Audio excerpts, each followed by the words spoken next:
has. Boogie Knight is he's a representative that he's director of operations over there over at Young Money, and he's been in Shedeur Sanders' camp for I guess almost 20 years. Came up with Coach Prime, a member of the team. He is now in the city working with Shedeur, specifically getting him ready for training camp coming up here, rookie mini camp coming up here. He was in the building talking about what some of the things that Shedeur Sanders is about. I think we got a lot of one-sided information, whether that was the NFL, whether that was people opining on it, whether that was Chris Carter's or Bomani Jones or all around, Stephen A. Smith. Everybody had something to say about the Shedeur Sanders thing, but we never got to hear from Shedeur, which is, hey, look, we heard from him 2 or 3 times. One of them, he went to a local high school in the Cleveland area to talk to the kids. We appreciate that. He also has some stuff up on the internet about him working out, throwing the ball in the indoor facility, doing some drills, running a little bit, conditioning. And, Aaron Goldhammer and a couple of people at ESPN Cleveland said they was tired of seeing Shedeur Sanders already in his film. He should just go out and do it. Now, here's my thing about this situation, and I'm going to speak on it really quickly. At the end of the day, y'all better get used to it. This is how it all starts. Get used to it, bro. That's crazy. Like, we cover sports, right? We cover sports. You're going to have to see Shedeur Sanders throw the football. That's what it's going to be. And you should be watching Shedeur Sanders throw the football. That's what this game is about, right? We talking about working out. We talk about putting the work in. We talking about doing it. The thing about Shedeur Sanders, and I asked Boogie as well, he's been around him and his family for 20 years inside of his camp. Shedeur Sanders has been on camera for years. Shedeur Sanders has been on, ever since he's been since 6th grade, has been on TV, whether it was at Coach Prime's, his reality show, whether it was him playing high school football in Texas, whether it was him at Jackson State. There are people who follow Shedeur Sanders because he's been on TV a lot, and that's what it is. At the end of the day, the Cleveland Browns are looking for a quarterback. They drafted 2 quarterbacks in the one in the third round, Dylan Gabriel, and they drafted Shedeur Sanders. I don't understand why you wouldn't think that they would be throwing. People want to see what Shedeur Sanders is doing. You should too. Everybody should. That's not an issue. For those individuals that are looking for a reason to say, well, I'm tired of seeing this and I'm tired of seeing that, well, close your damn eyes. See, listen, I keep trying to tell y'all people, this ain't Deshaun Watson. This not. Listen, you can't just remember how y'all was going crazy when Deshaun Watson was eating dinner with his wife. Y'all was losing it. I don't want to see him. Why is he not on the field? You can't get this off this time, bro. That's just not. Listen, what we need to see is we want to see 4 quarterbacks go out there and fight it out. Coming up in the next segment, I will let you know what I think is going to happen with those reps. But in terms of people that's trying to say, I'm tired of seeing this, well, listen, bro, you're in the wrong sport then. It's not about you. It ain't about me. It's about what's going on the field. And it seems kind of funny that when you are terrible for 30 years and you're garbage, you know who turned out to be the celebrities? The guys that are on the microphone. You know who turned out to be the guys that people are interested in? It becomes an argument to see who can say the Browns are the terriblest and worst the most. Those are the guys that get the acknowledgement. Those are the guys that are going to get the clicks. Right now, we got a quarterback competition. Lock in. When they drafted Shedeur Sanders, you knew what it was going to be. Why are you confused? Why are you confused by that? Shedeur Sanders has been rumored to go to the Browns, even at number 2. Were you not getting ready for it? Did you not think that they were going to show him every day?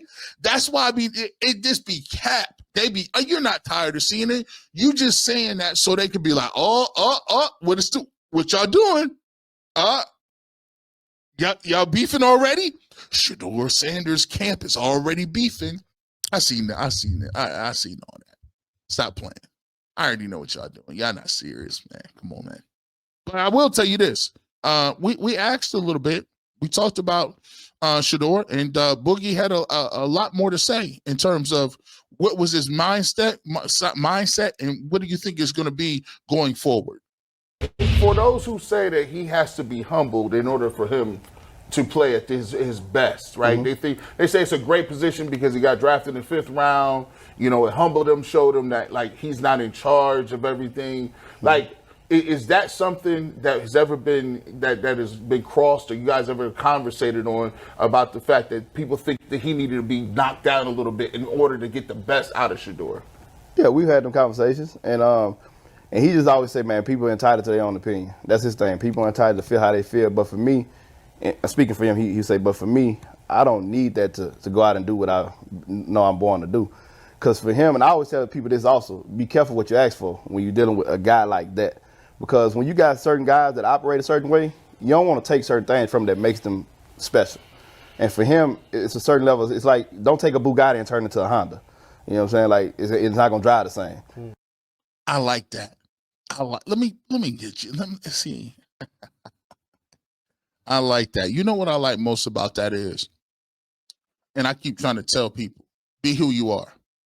Don't let nobody see. The one thing I'm unapologetic about is this, and I tell you this all the time: what God got for you, can't nobody take it away. I don't care who you is. What He got for you, you can't take that. And the one thing that you always be clear about is be you. Be unapologetically you, right? And that's why it's a really good thing to understand who you are as a person. Because when you get out here in the public eye, people gonna take shots at you. People gonna tear you down. People gonna say you this, you ain't that, you ain't this, you ain't that. Listen, you know, it's gonna be a lot of people that ain't gonna want to see that. But the one thing that I'm big on is understanding as a man and as a person what your morals and standards are and who you truly are, and stand on that. I think in this conversation, right? And I think one of the things that we did at the end of the conversation, we talked about it a bit. We said, hey, me and Tyvus was laughing and joking. I said, hey, listen, under no circumstances do you get rid of the rollie. He said, what you mean? I said, hey, we want to see the celebration. That's part of it. That's part of it.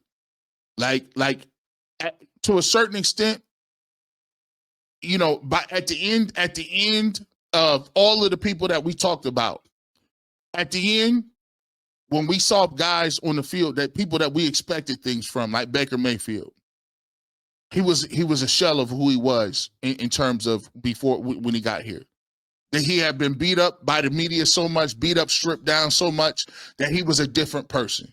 Odell Beckham Jr. left on, you know, he was to a position you couldn't even, you didn't even recognize him, right?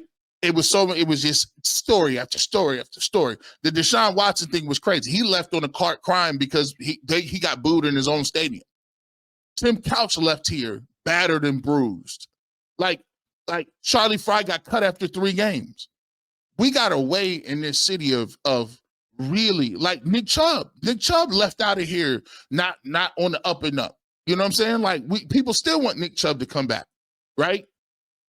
My thing is this: do your thing, live how you live, and be you unapologetically. And if you gonna be you who you are unapologetically, there's a lot of people that's gonna rock with you. You know why? Because we can respect authenticity. We can respect that you authentic and you stand on what you stand on. Don't let them strip your joy. If you want to go out there and you play well because you can celebrate and do that all day and twice on Sunday to the bank.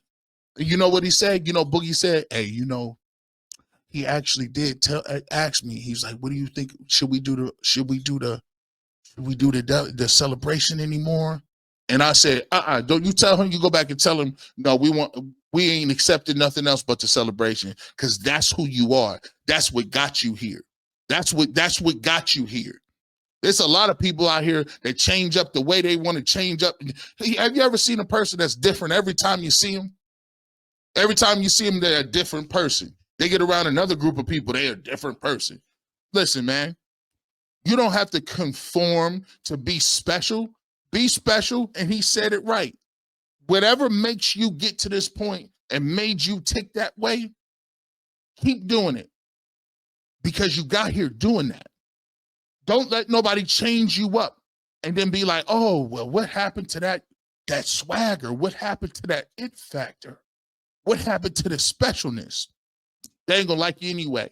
Listen, if somebody don't really want to rock with you, they're not gonna rock with you. Don't even try it. Play to your base. Hey, they're not rocking with you anyway. You think they're gonna like you overnight? No, they're gonna always have something to say if they don't really know. I thought he did this, and I thought you ain't even got to do nothing crazy. It just be like, I just don't like your attitude. Okay, well, don't like it. Rolly time. Adam the Bull had a question. I thought this was we didn't give him no softballs. Let's see what Adam the Bull had to ask. It was the biggest story. The draft got talked about more than anything else. And of course, you've heard all the reports and what people have said, and maybe some of the interviews didn't go well. We all make mistakes along the way. I don't know if he made any mistakes. I don't know if anybody in his camp made any mistakes. Do you feel like, even without getting into specifics, do you think there were things along the way that you're like, well, maybe if we had done this differently, or it is what it is, it was going to happen this way anyway? At dinner 2 nights ago, he sat at the table, and he said, man, if I could go back and do it all over again, I wouldn't change a thing. And he said, because I feel like I am where I know I should have been in the beginning. Maybe I didn't get here how I thought I would get here, but I'm where I belong. And he said, so I still got here. And at the end of the day, I'm not tripping on no money. He's like, man, I'd have made north of $24 million since January, before the draft. Yeah. He's like, so money wasn't an issue.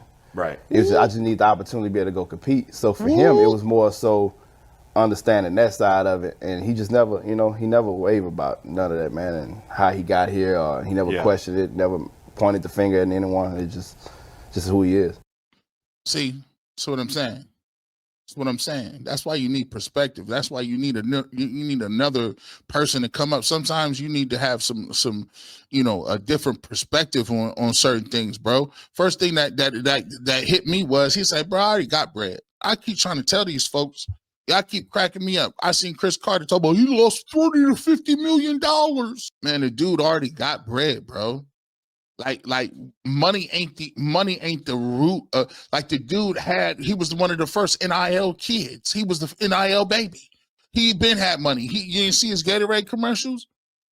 I mean, he already had the bread. I love what he said about it. Ain't about no money. It's about the opportunity.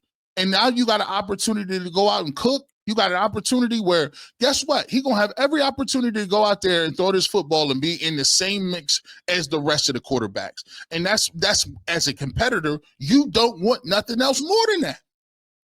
What are you talking about?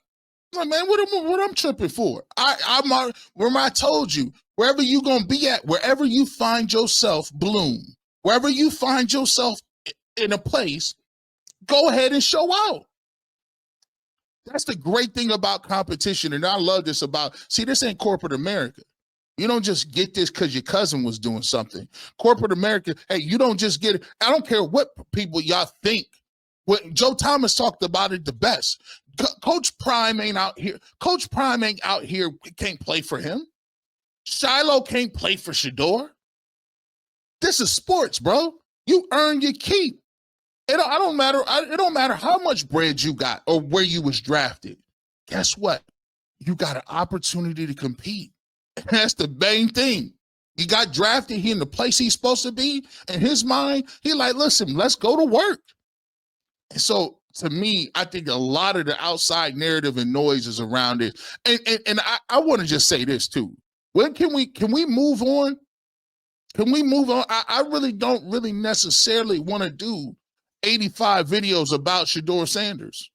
I want to move on and get to the football and to get to the competition and get to who gonna win. If we could talk about that in the context of what Shedeur Sanders is, that would be great. But please don't make me come on here and keep doing this stuff about, I don't want to see it. Now stop it. I think we got a nice perspective from what's going on. I appreciate Boogie from coming through. We want to see the Rolly conversation. I want to see you score that a lot of touchdowns, and I need to see it a lot of times. You know me. I like to have celebration. I'm Mr. Fun League. I need all the celebrations, man. So we appreciate Boogie from coming through. Shedeur, come on, post up. You always got a place right over here on the UCSS set. So let's go ahead and make that happen.